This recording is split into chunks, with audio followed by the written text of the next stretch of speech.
kita tidak bisa menghormati guru kita, itu merupakan akbaru qati'in, pemutus jalan termasuk yang paling besar untuk menuju Allah.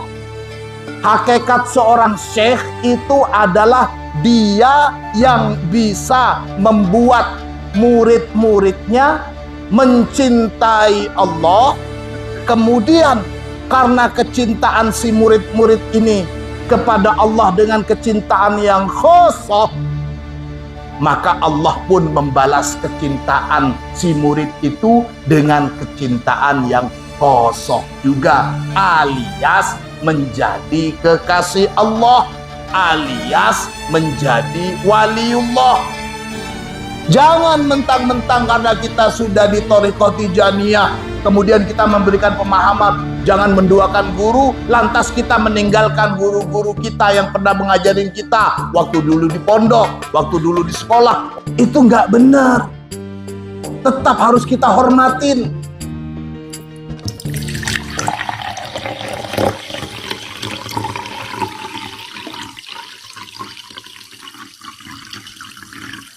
Bismillahirrahmanirrahim. Alhamdulillahi rabbil alamin. Allahumma salli ala sayyidina Muhammadin al-fatihi lima ughliq wal khatimi lima sabaq nasiril haqqi bil haqqi wal hadi ila siratikal mustaqim wa ala alihi haqqa qadrihi wa miqdarihi al-azim. Rabbi syrah li sadri wa yassir li amri wahlul 'uqdatam min lisani yafqahu qawli, amma ba'du. Fuqara Tijani rahimakumullah, pada hakikatnya semua manusia itu berada di dalam jalan menuju Allah.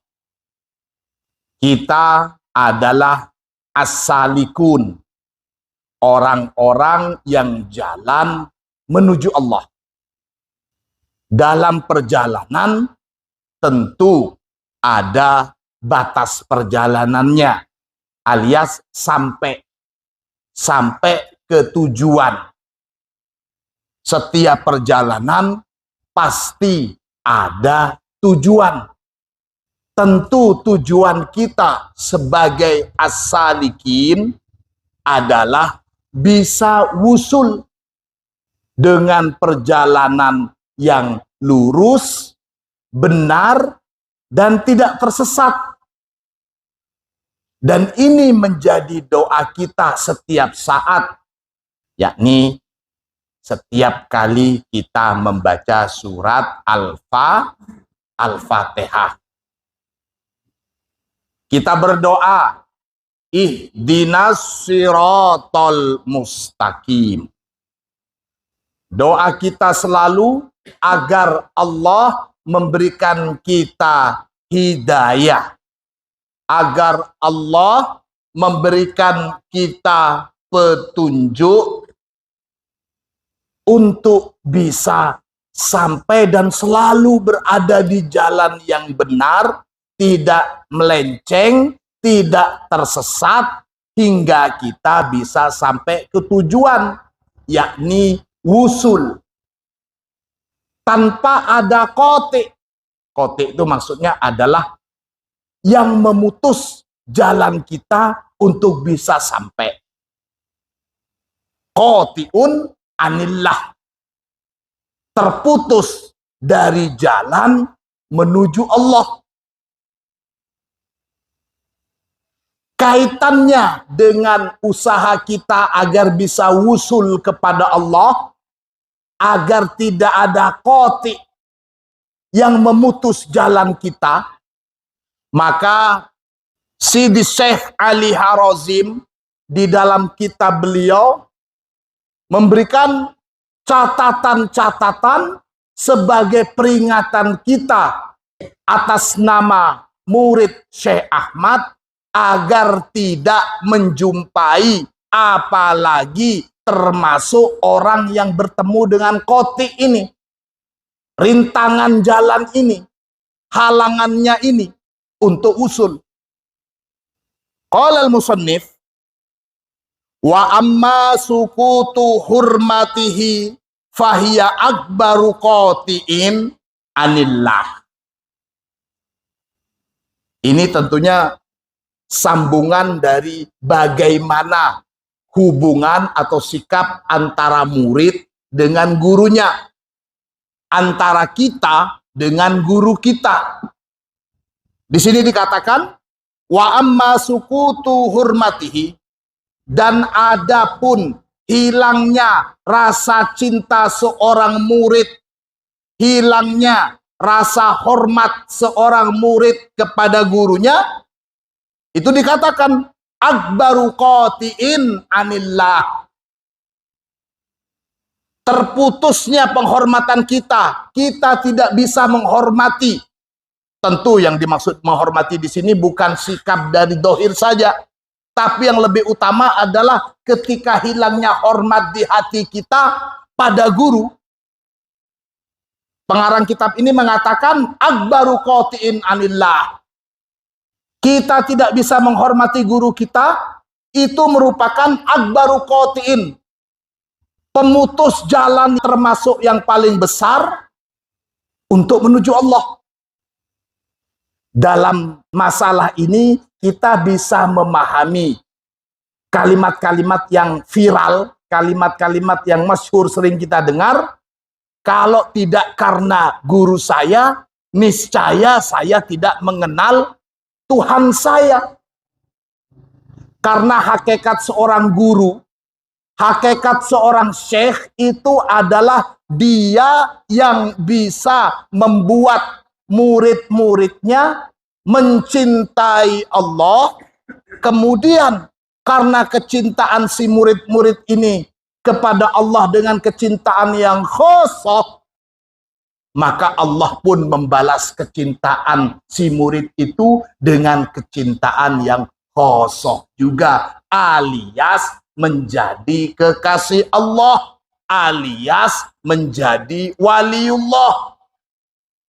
Jadi kalau boleh saya simpulkan, tugas seorang syekh sejati adalah ketika dia bisa menjadikan muridnya sebagai kekasih Allah. Allahumma sholli ala Muhammad. Wa amma sukutu hurmatihi fahiya akbaru qati'in anillah. Seorang murid kalau sudah tidak bisa menghormati gurunya, tidak bisa menghormati gurunya yang memperkenalkannya dengan Allah. Murid yang tidak bisa hormat kepada syekhnya, yang karena syekhnya itu dia mengenal Allah, maka itu menjadi sebab terputusnya, terhalangnya jalan si murid ini untuk bisa usul pada Allah. Wasukutul hurmah, adapun yang dimaksud dengan hilangnya rasa hormat seorang kepada muridnya, di sini dikatakan hiya adamu duhuril mubalat idza amarahu au nahahu. Tidak menghormati guru di sini adalah adamu duhuril mubalat, tidak adanya perhatian kepada seorang murid atas gurunya, tidak peduli dengan apa-apa yang diperintahkan oleh sang guru dan apa-apa yang dilarang oleh sang guru. Allahumma sholli ala Muhammad. Wa min akbari syurutil jami'ati baina syaikhi wa muridihi. Ini diteruskan. Adapun syarat-syarat yang paling utama yang harus berada di antara hubungan seorang guru dengan muridnya, di antara hubungan seorang syekh dengan muridnya adalah yang pertama, alla yusyarika fi mahabbatihi. Jangan sampai menduakan kecintaan muridnya kepada guru, menduakan dengan syekh yang lain. Nah, dari kalimat inilah Kemudian jangan sampai menduakan guru, jangan sampai ada 2 guru dan sebagainya. Syekhnya cukup 1. Di dalam kitab-kitabnya Syekh Salah sudah jelas bahwa guru itu ada 3. Syekh itu ada 3.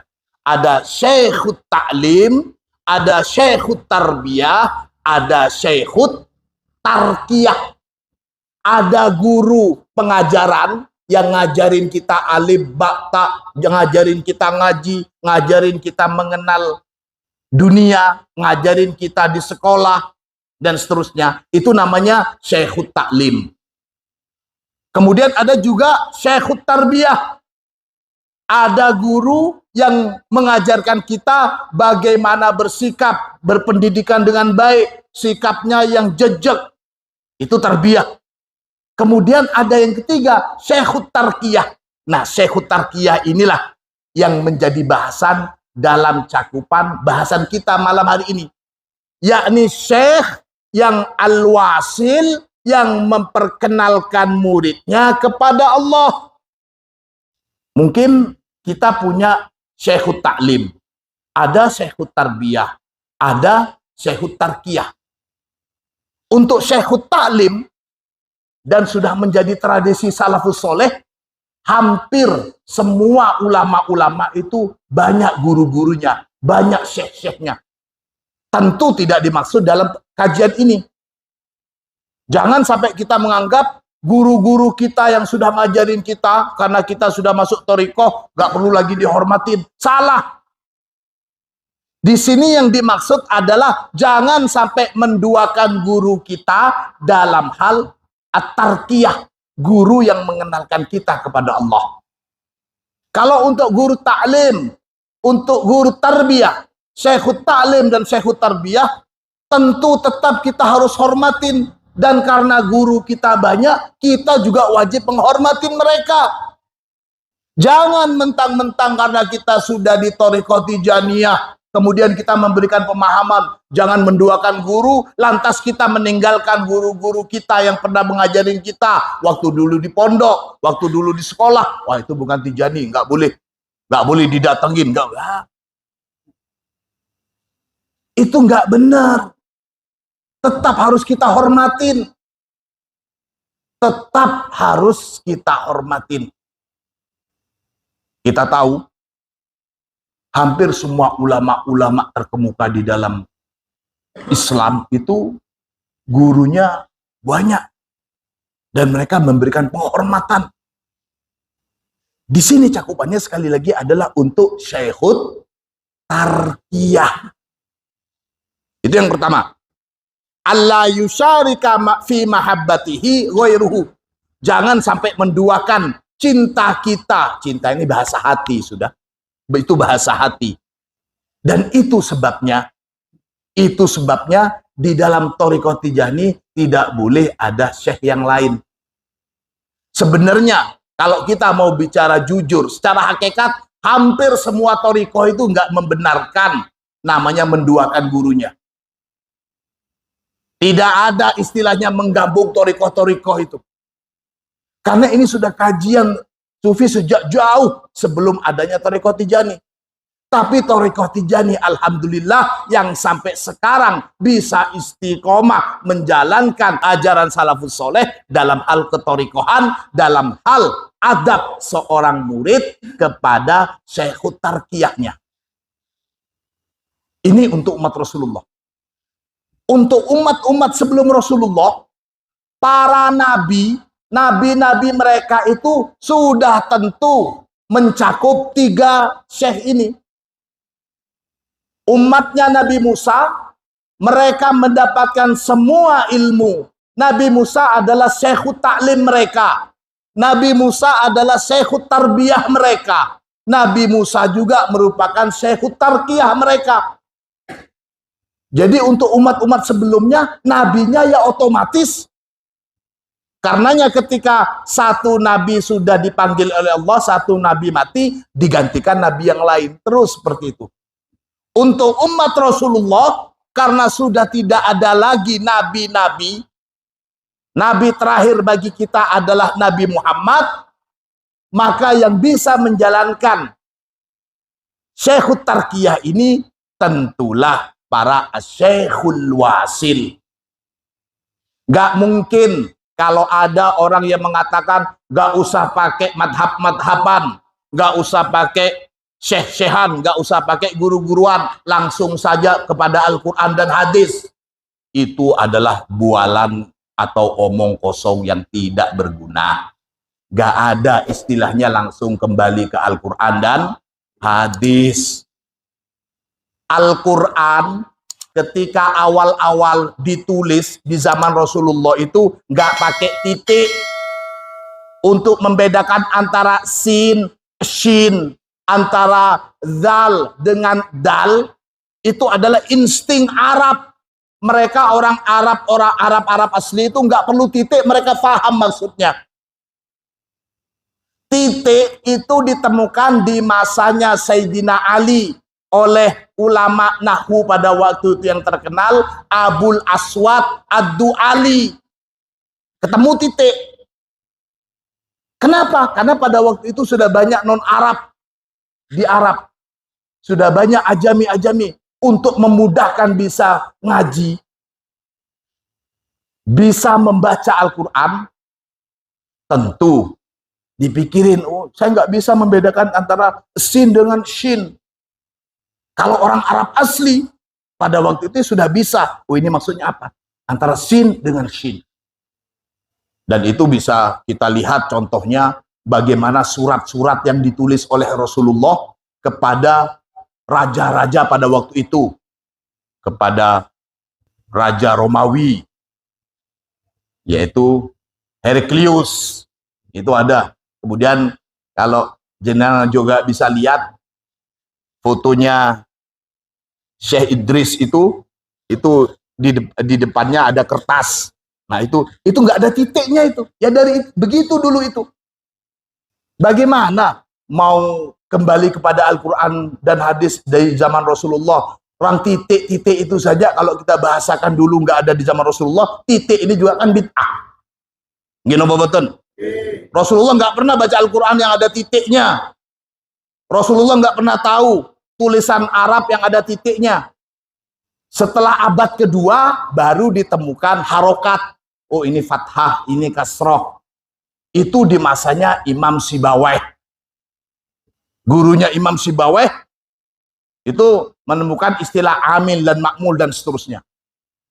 Toh demikian, khusus untuk Al-Quran, ini kita bicara masalah taklim, tarbiyah, dan tarkiyah. Untuk Al-Quran itu wajib, tidak ada namanya orang yang belajar Al-Quran secara otodidak. Baca Al-Quran wajib ada gurunya. Ini ada satu kisah menarik. Ketika Rasulullah menulis surat kepada Heraklius, itu di tahun 6 Hijriah. Rasulullah menulis surat di tahun 6 Hijriah. Isi suratnya setelah menganjurkan atau mengajak Heraklius untuk masuk Islam agar selamat. Kemudian Rasulullah di akhir surat mencantumkan firman Allah, ya ahlal kitab ta'alau ila kalimatin sawain dan ila akhirih. Padahal ayat yang ditulis oleh Rasulullah kepada Heraklius itu, ayat ini turun di tahun 9 Hijriah. Rasulullah sudah menuliskan ayat itu di tahun 6 Hijriah. Dan ini menjadi satu dalil catatan dari para mufassir bahwa di dalam ruhaniyah Rasulullah itu sudah ada Al-Quran. Rasulullah sudah mengetahui isi Al-Quran semuanya. Maka tidak heran ketika Rasulullah menerima wahyu dari Allah melalui malaikat Jibril, belum selesai malaikat Jibril itu melafatkan satu ayat, Rasulullah sudah pengen segera untuk melafatkan, untuk menyebutkan itu. Maka Allah mengajar, la ta'jal, jangan kamu tergesa-gesa. Karena Rasulullah sudah ada di dalam dirinya itu tentang Al-Quran. Dan itu menjadi sebab kenapa ketika ayat pertama Iqra, Rasulullah menyatakan ma'ana biqori'in. Saya nggak bisa baca. Baca itu maksudnya harrikil lisan. Rasulullah nggak bilang ma'ana bifahimin atau ma'ana bi'arifin. Rasulullah nggak bilang saya nggak paham, saya nggak tahu. Tapi Rasulullah mengatakan ma'ana biqori'in. Para mufassir mengatakan Rasulullah sudah tahu, tapi untuk melafatkannya itu perlu meniru. Dalam ruhaniyah Rasulullah sudah ada. Hanya Rasulullah penuh meniru. Jadi malaikat Jibril masuk dalam hal ini menjadi syekhut taklimnya Rasulullah. Malaikat Jibril itu adalah syekhut taklim. Rasulullah yang sudah tahu pun dia suruh ada talaki. Di dalam Al-Quran wajib talaki. Gak ada namanya orang bisa baca Al-Quran itu otodidak. Harus talaki. Wajhan biwajhin. Menirukan setelah apa yang dia dengar. Alhamdulillah. Kalau masalah talakil Quran ini sudah menjadi ciri khas dan tradisi kita masyarakat Muslim Indonesia. Kita pasti yang bisa ngaji Al-Quran, kita punya gurunya.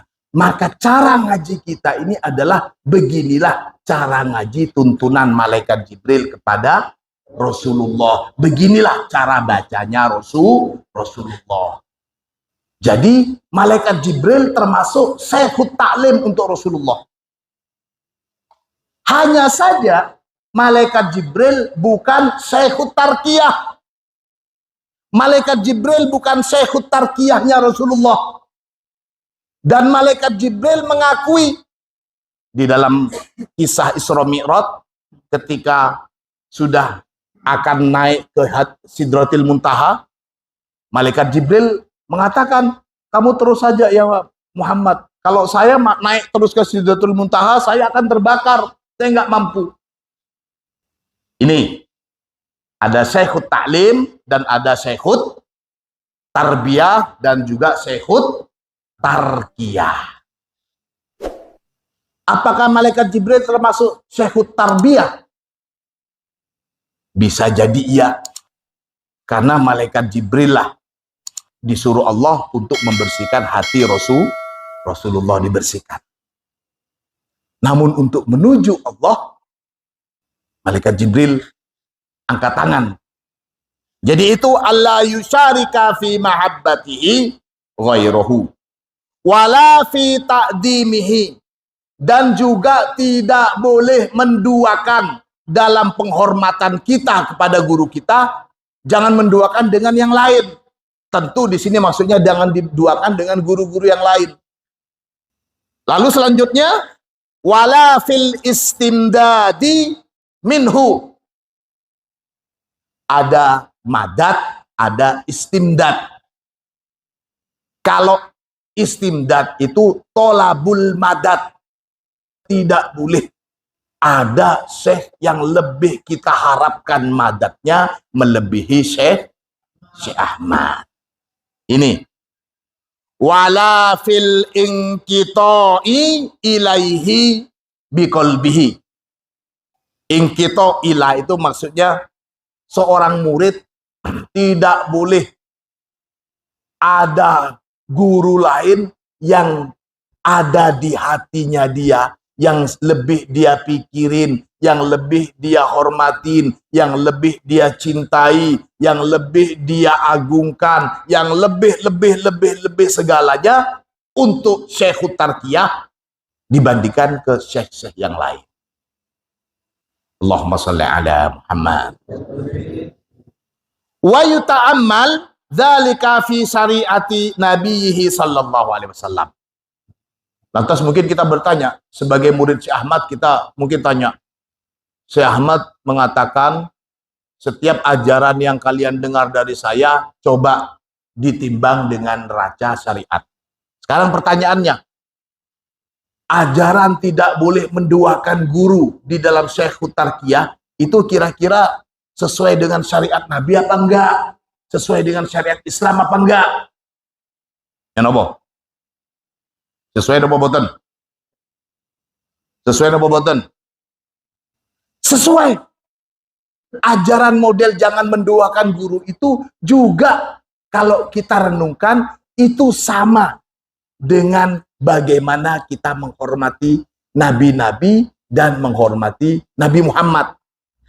Di sini dikatakan fa inna man sawa, maka sesungguhnya orang yang menyamakan, orang yang menserupakan rutbata nabiyyi sallallahu alaihi wasallam, pada derajat, pada kedudukan Rasulullah. Orang yang menyamakan derajat Rasulullah, orang yang menyamakan kedudukan Rasulullah dengan nabi-nabi yang lain, antara Nabi Muhammad dengan Nabi Musa, atau mungkin dengan Khidir, dengan Nabi Isa, dengan nabi-nabi yang lain. Orang yang menyamakan kedudukan Rasulullah dengan nabi-nabi yang lain, di sini dikatakan fa inna man sawa rutbata nabiyhi sallallahu alaihi wasallam ma'a rutbati ghairihi minan nabiyyin wal mursalin fil mahabbati wa ta'zimi wal istimdad wal inqita ilaihi bi qalbi wa tasri fa huwa unwanun ala ayyamuta kafiran. Naudzubillah summa naudzubillah. Orang yang menyamakan kedudukan Rasulullah, baik dalam cinta, baik dalam penghormatan, baik dalam pengagungan dan sebagainya, menyamakan antara Rasulullah dengan nabi-nabi dan rasul-rasul yang lain. Di sini dikatakan fahuwa unwanun ala ayyamuta kafiron, maka itu menjadi tanda-tanda dikhawatirkan orang tersebut akan mati secara kafir. Naudzubillah. Banyak di antara kaum muslimin ini yang mengharap bisa bertemu dengan bukan Rasul. Hidin gini apa boten? Sementara keinginan untuk ketemu Rasulullah nggak ada. Jangan sampai begitu.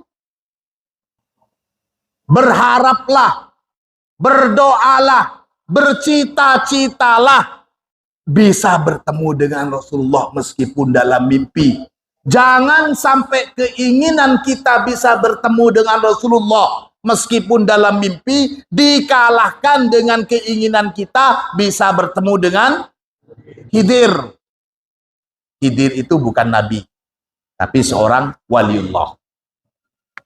Ada yang menyebut nabi, ya silahkan. Tapi untuk guru kita menyatakan Khidir itu bukan nabi. Jadi ini menjadi warning, menjadi peringatan, pesan khusus bagi kita, muridnya Syekh Ahmad. Ya kalau umpamanya ditakdir ketemu Nabi Khidir, monggo, nggak apa-apa.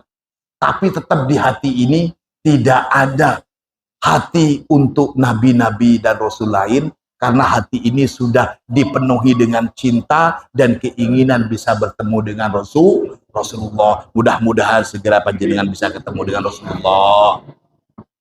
Allahumma sholli ala Muhammad. Illa antudrikahu inayatun rabbaniyatun bisabki mahabbatin ilahiyatin. Ya kalau orang yang sudah lebih mencintai nabi-nabi yang lain, rasul-rasul lain seperti dibandingkan dengan Rasulullah, itu aduh, khawatir menjadi orang yang mati su'ul khotimah. Kecuali memang sudah ditakdirkan baik dari sononya. Ini maksudnya.